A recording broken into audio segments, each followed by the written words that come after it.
Hi everyone, we are Nelson and Kim Harvey, Canadian adventure seekers living in Halifax, Nova Scotia. We met on a dating site, and with our trusty sidekick, Monty the Mountie Moose, we moved from Vancouver Island, BC to Halifax, Nova Scotia. We married in the summer of 2020 and have spent all of our free time searching out cool and unique destinations in Canada and abroad. So if adventure is what you seek, come and hitch a ride with us. Hey guys, it's the Harveys. Morning. Good morning. It is Sunday, April 3rd. Yes. I think, or Saturday, April 3rd. It's Easter long weekend here in Canada, like many other places. We decided to go to Cape Breton Island. If you are from Cape Breton or know of someone from Cape Breton, even though it's part of Nova Scotia, if you meet someone from Cape Breton, you ask them where they're from. They're not from Nova Scotia. Oh, they're totally from Cape Breton. Cape Breton. So they're very, very proud of their culture. It's actually very diverse. It is off season right now, so I don't really know what's going to be open, but we're going to wing it. Off season, it's foggy and rainy outside. We don't know how much distance we're going to get when it comes to... It should look like the Scottish Highlands, I'm assuming. Yeah, probably. But I think we're getting a little late. Yeah, we gotta go. We gotta go. All right. Bye, guys. Yeah, so come hitch a ride with the Harveys.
A bit of information about this location, that back in the old days, relatives on both sides of this bay communicated by lighting bonfires on the hilltops. Pretty cool. So something to note about coming out to at least the beginning portions of Cape Breton is that a lot of the signs will say their English name as well as the Gaelic name.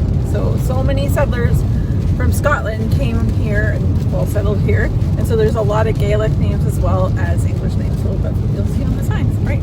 Absolutely, especially after the Battle of Culloden Moor, the Scottish basically left Scotland and came to New Scotland.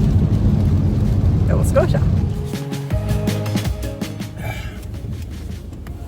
Just got back in from Celtic shores up in Jadique. Yeah. It's really cold. It's not warm. It's not warm and it's not dry. But it is April, so it is what it is. A lot of famous Canadians, musicians have come from Cape Breton Island, so yeah. Yeah, the Rankin family, Ashley McIsaac, all those. Yeah. But yeah, this is one of the rails to trails thing. It used to be an old railway system up here, and they just turned it into a bike trail. Yeah. Probably a great bike trail in the summertime. I would think. Maybe not so much right now. No, it is really wet and gross. We are in Port Hood. And the sign's coming up shortly. I can't pronounce what Port Hood is in Gaelic, but it's also, like I said earlier, everything here has got signs for Gaelic and English. Very, very cool. Of course, we've got Canadian Tire, or Home Hardware, sorry.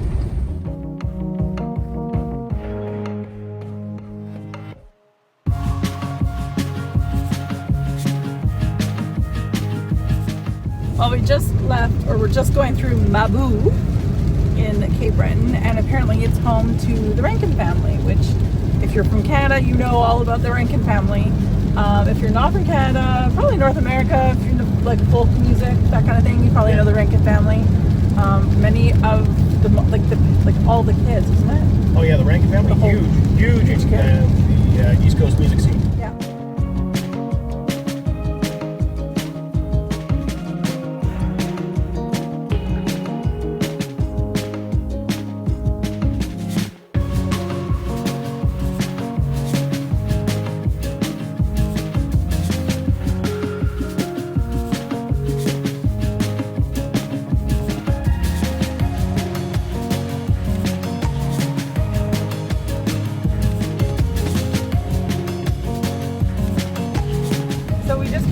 lunch. We just, yeah, I can't remember the name of the restaurant, but I'll post a picture that I took over here. And yeah, it was a nice lunch, and it was very interesting. So we were very English. In that restaurant, there was 3 other tables that were being served. Yep. One table was a bunch of generations of fishermen, and they were speaking definitely like Cape Breton speak. Well, definitely Cape Breton slang. Yeah. Then there was another table who spoke, mostly English like us, and then there's another table that spoke French or Acadian. First time I think I've ever heard French with a Cape Breton accent. It was very clear Cape Breton accent with French. You're like, what? So it was kind of cool. Oh my goodness, the hot chocolate was so good. I really needed that because we've been in and out of the car, and it's like snowing ice. No, it's raining ice. It's not snow. Yeah, it's raining ice. Yeah. And when we came back to our car to go open the door, it was all ice. Like I could feel the ice in my fingers. I'm like, it's cold. So yeah, definitely was welcome. So, and we're just going through Shetty Camp right now, and yeah, it's really cool. So we're kind of getting into the Cabot Trail and that. So the weather is still crap. So Yeah. Oh, and Monty wants to say hey. Hey. To say this, it's, coming at this time of year, you're getting the good Scottish weather. The Cabot Trail is a must-see if you're spending time in Nova Scotia. Found on Cape Breton Island, this is a beautiful 298-kilometer highway that weaves through the Cape Breton Highlands National Park. The best time of year to travel this trail would be October to see the beautiful colors of the trees.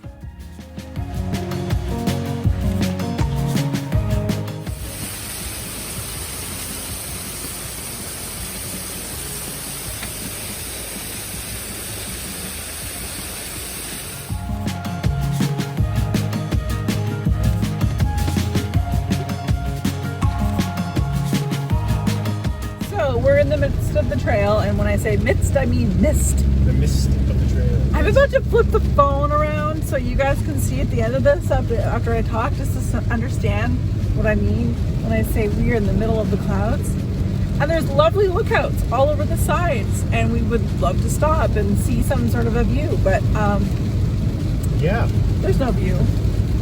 The road's really bad, you guys, and I don't know if we're going to get to Meat Cove. In fact, I don't really think we're going to try. It's probably the reason there's that song Misty Morning Albert Bridge, because there's not a lot of view and a lot of mist.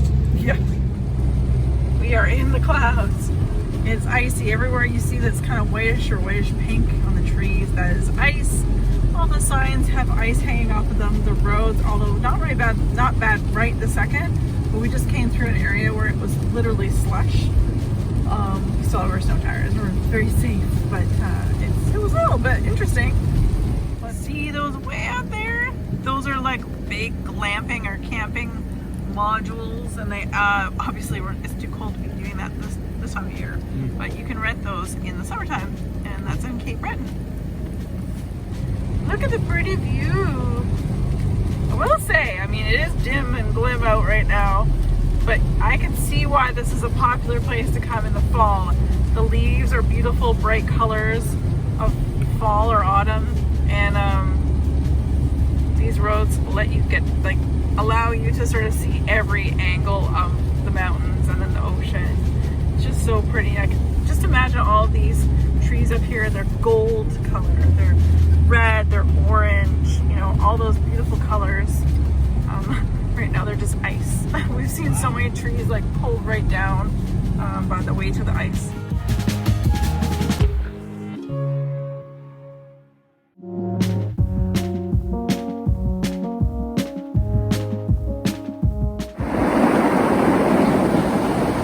I've never heard that before. It sounds like lightning.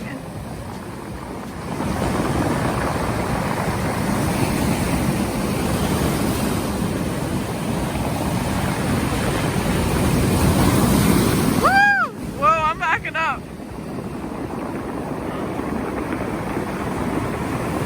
That sounds insane, you guys. It sounds like it's lightning out here, but it's not. It's just the sound of the waves.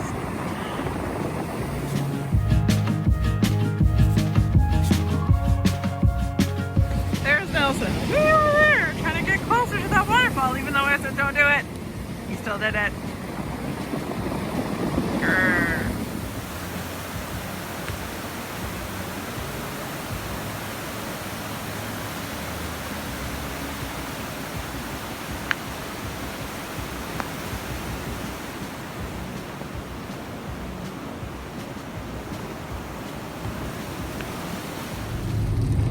are in Inigonish. Very pretty here. It'd be prettier if it wasn't raining icicles that hurt and melt on your face. Well, fortunately, it's warmed up. It's now 2.5 degrees. Oh, we were at minus half a degree at one point with rain that was icicles. It wasn't rain. It was freezing ice pelts. Yeah. So yeah, we're in a beautiful. I'm sure it's a beautiful town in the summertime, and it's still beautiful. But of course, a lot of things are closed.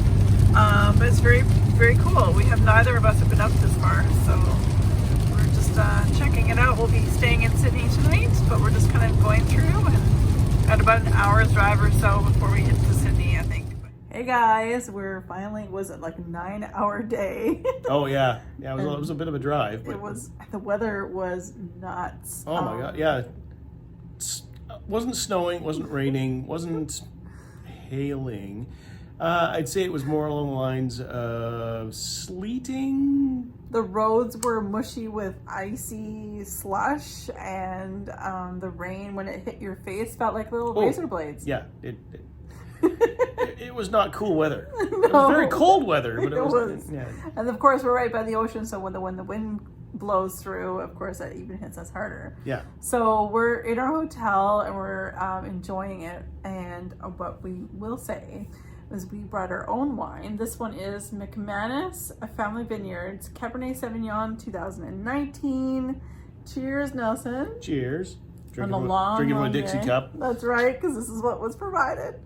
And we're going to go for dinner. So I'm hoping to be able to snap some pictures of what we order. My parents sent us a gift card to share, and they really wanted us to take us out for dinner. So we're going to go to the hotel's restaurant. It actually made one of the top 10 Someone's restaurants. had some wine. I've said this 3 times. It's actually the hotel that we're staying at has a restaurant, and it is one of the top 10 restaurants here in Sydney. And we're gonna enjoy, and just because neither of us have to drive anywhere, and we're like, yay. No, we don't. No, and by the way, that bottle I showed you is empty. So you can see Monty just in the corner there. Did you miss your mouth? Was there a hole? It's a little. There's a hole in his mouth. See Monty right there. Take you with us to dinner, and I'll take some photographs and all that jazz. And thanks to my parents for the gift card. Yeah, thanks. Yeah, thank you. All right, cheers. Cheers. Night 1. So we went to Trio Restaurant, which was a restaurant located in our hotel. And may I just say, the portion size was insane. Every picture I'm posting, we had like 3 meals worth of food. We didn't need a lot, but it's always great to have more than not enough. Day 2. Woo, it's Sunday, the 4th of April. And this is the Huge Fiddle. Cape Breton, like we mentioned earlier, is known for their music, folk, and they've got some music playing obviously in the background.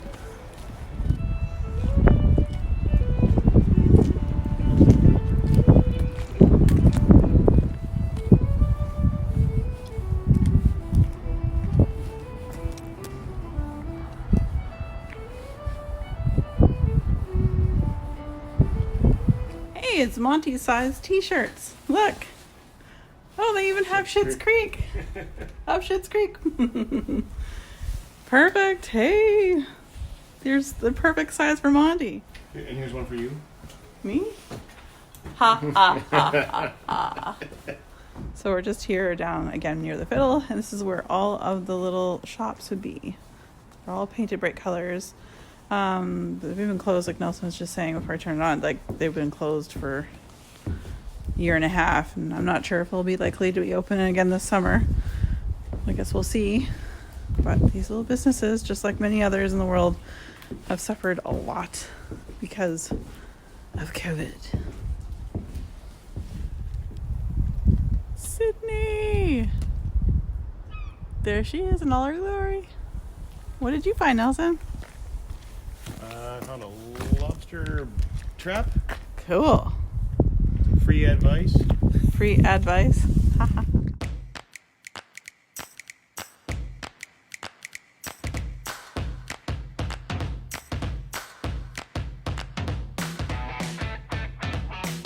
We're on our way to see a lighthouse this morning. Can't remember the name of bit, but it's outside of Sydney, like northeast of Sydney. But Right at the entrance of the Left harbor. onto Lighthouse Road. cool. You guys see it? Yeah. It's going to be very, very windy. Right now we're protected a little bit. You can see the lighthouse right here. So when we come open, I probably won't be talking much because you won't be able to hear me. Because we don't have a muffle or anything like that. So I'll let you just watch.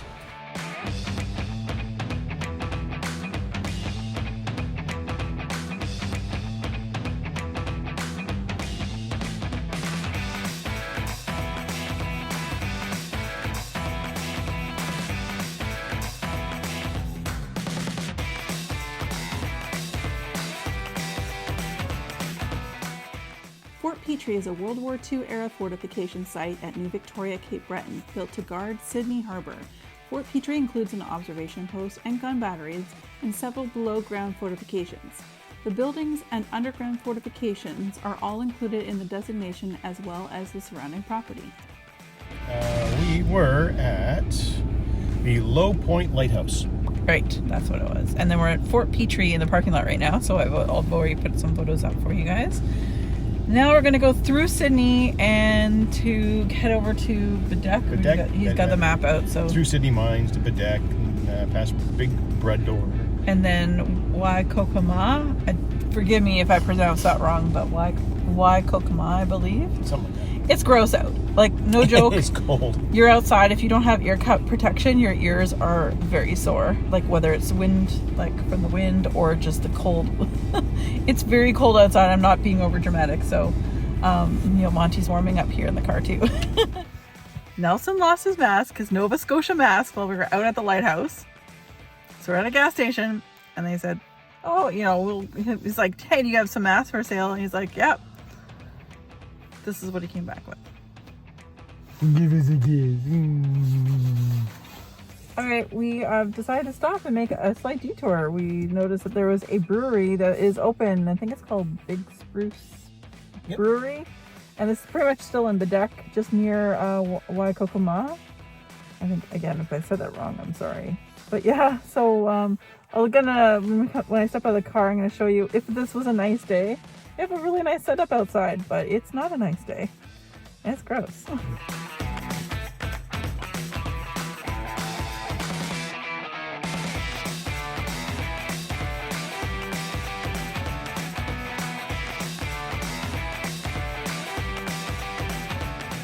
we got a flight. Number 2 is Death Cookies, and NEIPA 6.5%. Number 4 is Serial Killer Oatmeal Stout 5.4%. Number 5 is Raspberry Bliss Hard Seltzer, and number 7 is Kitchen Party. That's Pale Ale 5.6. There we go. This was a great place to come to, you guys. We completely stumbled upon this. This is the Big Spruce Brewing Company. It is local to Bedeck and on Cape Breton Island, and it's awesome. And this tasting room was one of the nicest tasting rooms I have ever seen. And if you ever come when it's nice out, they have a really nice outdoors. We are we literally just made it onto the Little Narrows ferry. Yeah. The cable ferry. Monty had a bit of beer, so he's napping. But can't really film much. We literally got on. There's 3 cars on here, and we're literally, you see the houses on the other side, that's where we're going. It's literally a 2-minute ride. Like it's a little narrow. Ha ha ha. So I'd get out and film, but there really isn't a whole lot to film. So yeah. But anyway, there's this little ferry. We thought we'd do this today. I thought I'd have a little more time to get out, but we're almost there. And all right, you guys, there we go. That's probably the furthest out I can see all day, probably for a couple days now. The fog has been pretty thick. We're gonna go over that bridge right there. Bridge right there is for the train, but no trains are running, so we've got it open on the other end to help with some of the chalk. Going over. This is just a lake. You wouldn't know it. It's quite large and extensive. Bredor Lake. Bredor Lake. It's a saltwater lake. Apparently. Yes.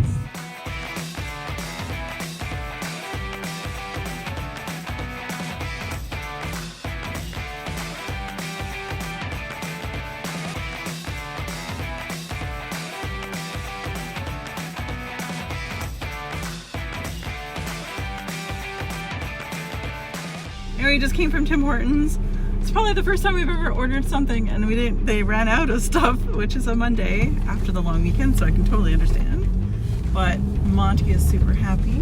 So what do you think? It's been a nice couple days. Yeah, it's been cool. See the stuff in the off season. It's been pretty fun.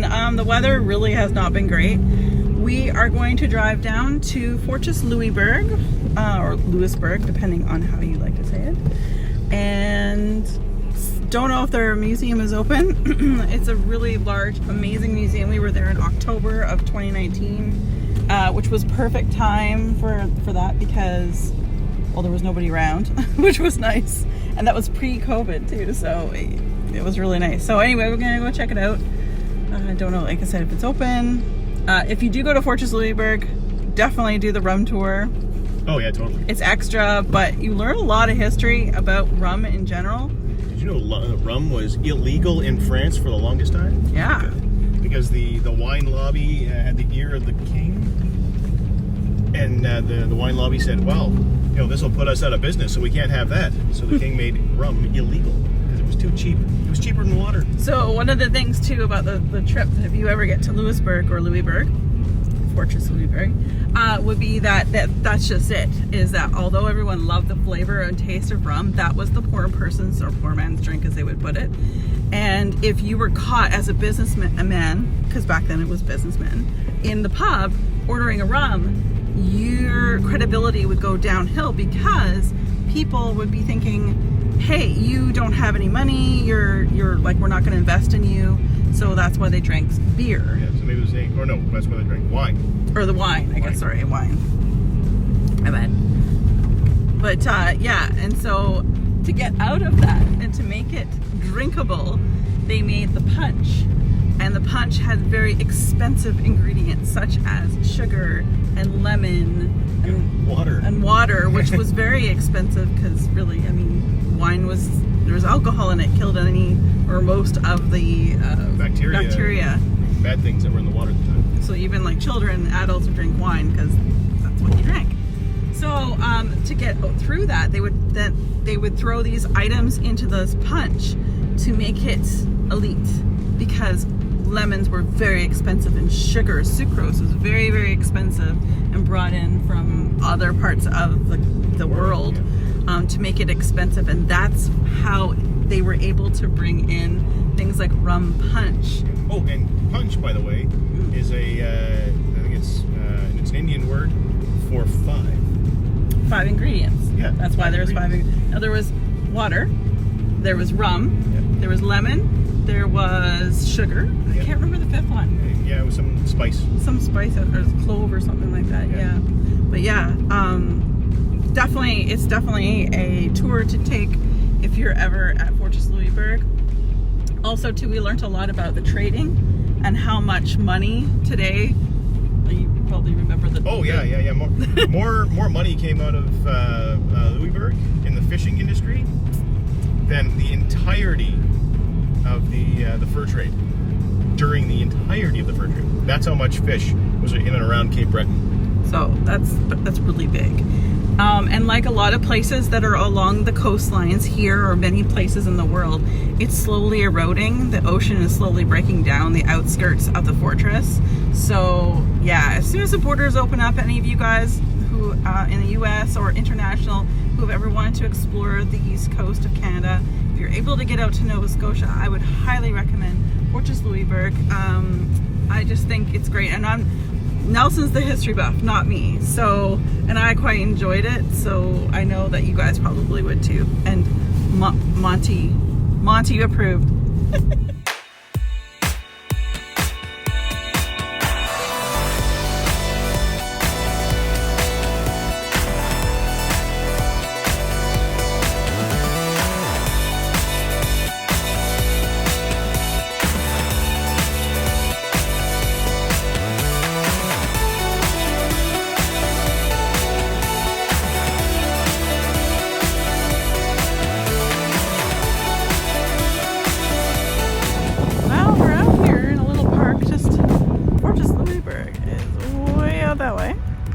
Unfortunately, the road is closed, so I'm assuming then Because this is the road that goes to the fortress. Yeah, That they were probably closed in general.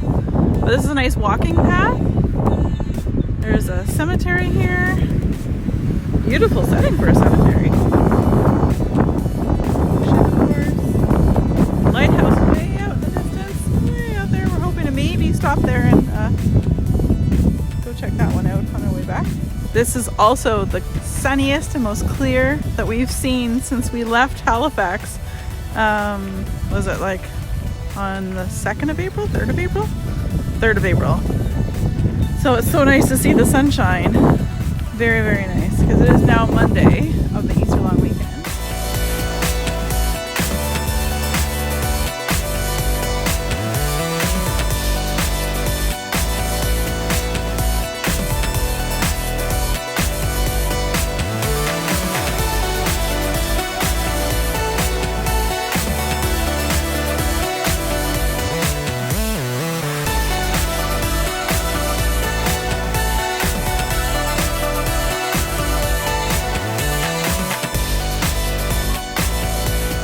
Alright, so we tried to get to that lighthouse and apparently it's also closed, which I find very interesting because lighthouses generally, you should be able to drive up to them or near and then just get out and walk to them. But apparently it's part of Fortress Louisburg, like historical, whatever, and we can't get into it. So I'm a little bit cheesy about that. I totally understand about the fortress itself.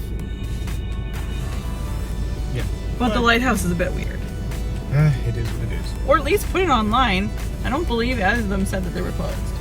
No, it's hours may vary. Yeah, just put the hours on and that would be great.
A look off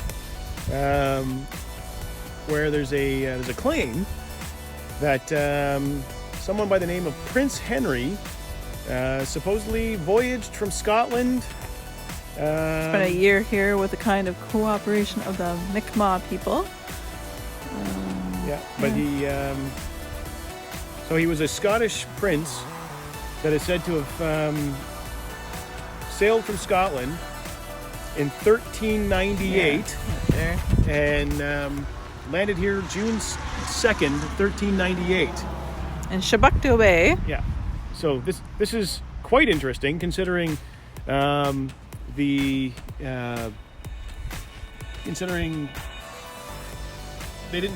from Europe, according to mainstream thought process right now, found North America until 1492.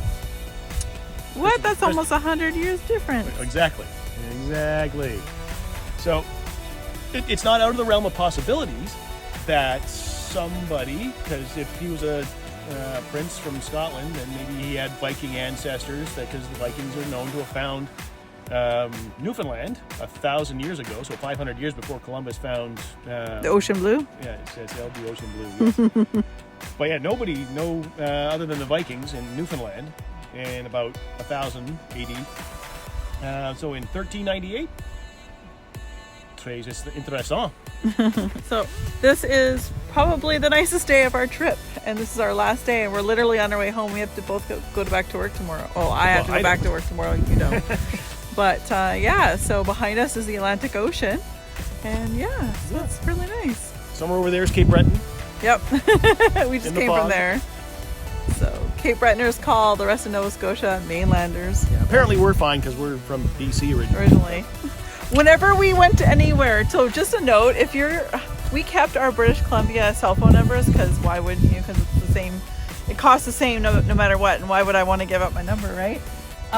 So every time we go out for anywhere, you have to check in, which is great. They have like a check-in service, like you text a number and just to make sure that they know who you are, and in case there's a COVID alert, they can contact you. Standard stuff nowadays, right? Yeah, and also, but the thing was, as soon as you put your phone number, and they look, and they're like 902, which is like the prefix for Nova Scotia, and we're like, no, it's actually 250. They're looking at us like, yeah, like. I'm like, it's okay. We've lived here for a year and a half. Oh, okay. Okay. So yeah, just note that if you definitely have a phone number from somewhere else, obviously. But it was humorous though, because we're like, oh no, we're from BC, but you know we live in Halifax, have for like a year and a half, and they're like, oh okay, so you're not mainlanders. Yeah, I got that yesterday. You're last not mainlanders by. I'm like, okay. Sure. Okay, sure. From an island on the other coast. Yeah, but no, that's cool. So, I haven't been able to really video a whole lot today just because, again, the fog of some of the places we really wanted to get to were closed. But this was a nice surprise. We weren't expecting to see this necessarily, this monument. So nice to stop and take some fresh air, stretch our legs. Cool. Love to hear the comments on the whole, hey, this guy from Scotland found Nova Scotia in 1398. I was like, really? Yes. Mr. History. Let the internet explode. There we go. No, boom. All right. Drop that.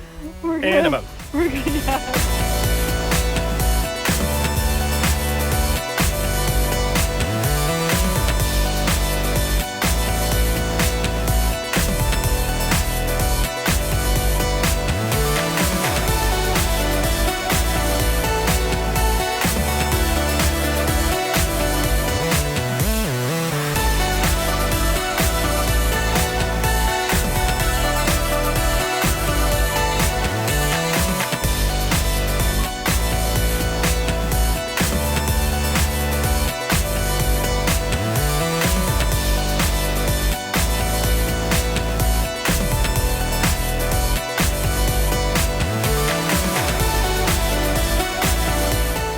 Pilot, Monty, your co-pilot, and then me.